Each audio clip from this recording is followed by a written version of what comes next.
Alors, je voulais peut-être revenir sur votre propos liminaire, effectivement, quand vous disiez dans votre introduction que la télévision publique, c'est un projet de société. Je peux que vous rejoindre sur ce point. Et quand je reprends en fait votre note stratégique d'il y a 5 ans, vous faisiez déjà le constat que, vous émettiez déjà le souhait que la France Télévisions soit le reflet de la France, une télévision de toutes les cultures.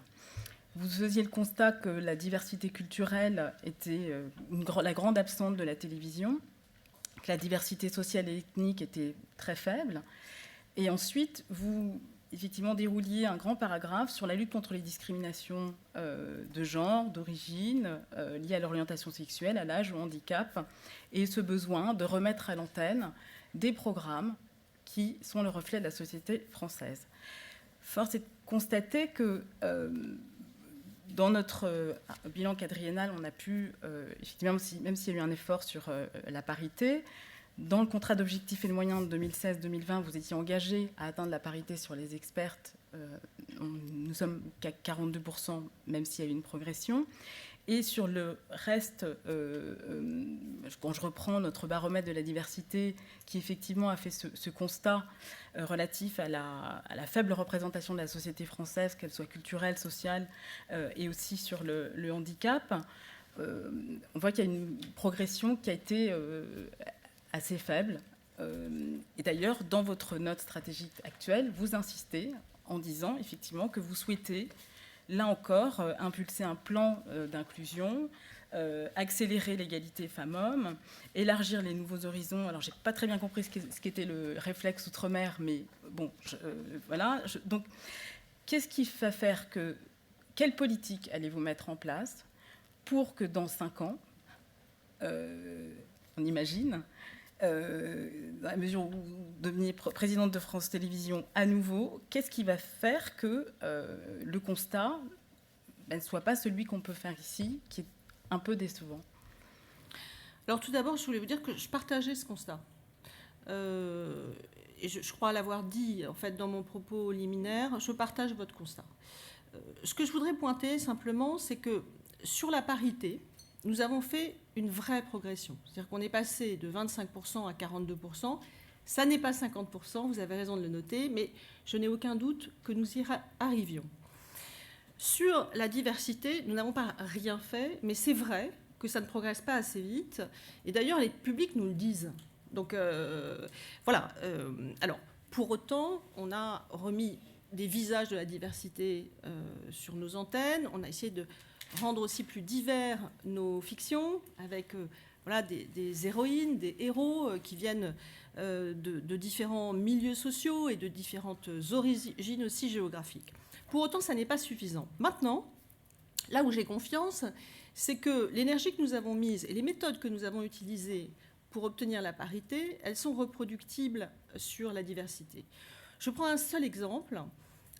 Pour les expertes, qui est un sujet vraiment important, on a réussi finalement sur nos plateaux de magazines à remettre plus de femmes parce qu'on a mis sur pied un catalogue, c'est un annuaire, voilà, des femmes expertes. Nous avons fait la même chose avec le Club du 21e siècle sur la diversité et nous allons utiliser bien les mêmes façons de procéder pour augmenter le nombre de sachants issus de la diversité sur nos antennes. Donc, c'est un exemple de méthode très... pas simple, parce que c'est pas simple à faire, mais déjà éprouvé, en fait, je vais le dire comme ça, déjà éprouvé, qui me donne confiance sur notre capacité à vraiment faire un bond sur la diversité, parce que c'est plus que jamais nécessaire. Handicap, pardonnez-moi. Alors, sur le handicap, là aussi, on a, je crois, essayé de travailler. Alors, il y a d'abord la représentation du handicap sur les antennes. Vous savez qu'on a la série Vestiaire, qui a un des comédiens de la série Vestiaire qu'on a testé en chroniqueur sur nos émissions et qu'on va prendre d'ailleurs en chroniqueur sur nos émissions. Bon, je ne vais pas dérouler la liste de ce qui est à l'antenne, mais il y a aussi et je pense que c'est aussi assez important, l'accessibilité de nos programmes. C'est-à-dire en quoi nos programmes tiennent compte du fait qu'il y a des millions de gens qui sont malentendants, malvoyants.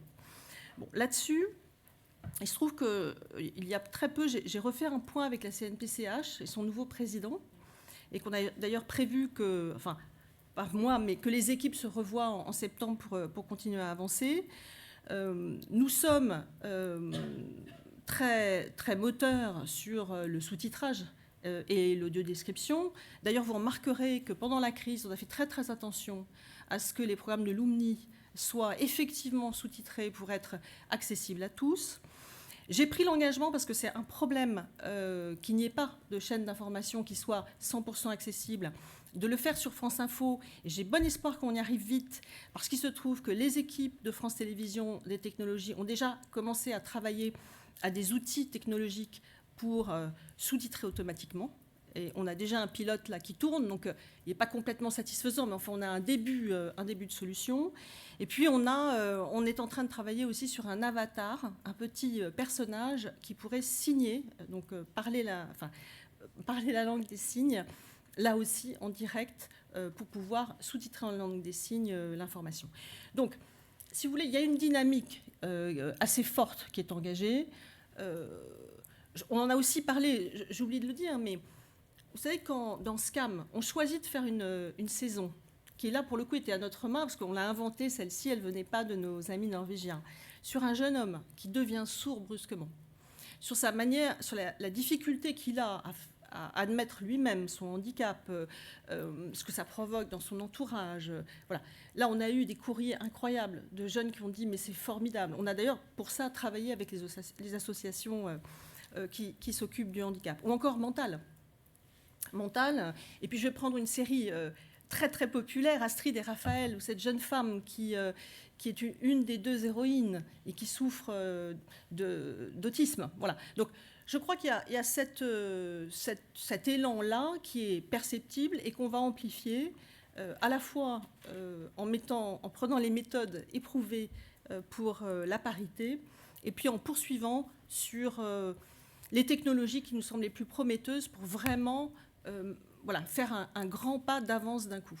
Et dans les programmes, est-ce que insuffler justement une représentation où on ait des gens qui soient en situation de précarité, des personnes, des jeunes, pas forcément dans une image un peu caricaturale, ou je reprends nos critères du baromètre, où les personnes âgées ne sont pas forcément présentes non plus, où la ruralité n'est peut-être pas représentée comme il le faudrait, parce que c'est vrai que toute cette richesse des territoires et de notre diversité sociale permet aussi un recrutement du jeune public. Donc c'est vrai que c'est des questions, on l'a un peu posé dans notre bilan quadriennal, et je voulais vous entendre aussi sur la richesse éditoriale dans les fictions. Ça passe peut-être par là aussi, les documentaires, l'info. Tout à fait. Donc vous avez raison de dire que de manière générale, la parole de nos concitoyens demande à être mieux exposée, la vraie vie de nos concitoyens demande à être mieux exposée. Là-dessus, il y a deux sujets qui me semblent importants. Il y a effectivement ce que vous disiez, c'est-à-dire comment est-ce qu'on tient compte de ça dans nos fictions. Après, quand on a Capitaine Marlowe, on touche un peu à ça. Et d'ailleurs, si on avait, au moment, avant la crise des Gilets jaunes, au fond, parce que c'est une gilet jaune, Capitaine Marlowe, vu le rapport entre le succès absolument considérable de cette fiction, peut-être qu'on aurait nous-mêmes, on s'en fait le reproche, un peu anticipé ce qui allait se passer. Donc voilà, donc effectivement beaucoup plus de diversité sociale dans les fictions, mais aussi mieux rendre compte de ce qui se passe dans la vie réelle des gens. Donc c'est un des attributs du nouveau France 3, qui est d'être au plus près des réalités, mais pas uniquement. C'est aussi un sujet pour le flux. Nous allons d'ailleurs lancer un peu à l'image de ce qu'est, dans la déclinaison de ce qu'est le plus beau village français, la plus belle ferme française, pour raccrocher aussi les gens à cette réalité.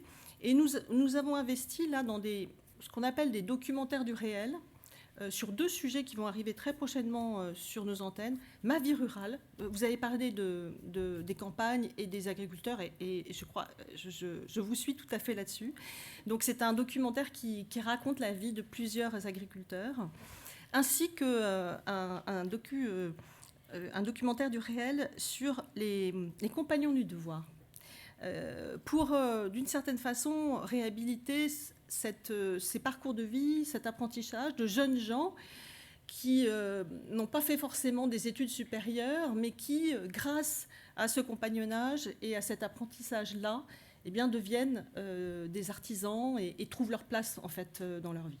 Donc voilà, c'est quelques exemples de ce que nous avons entendu, donc nous avons mis en place pour la rentrée qui vient.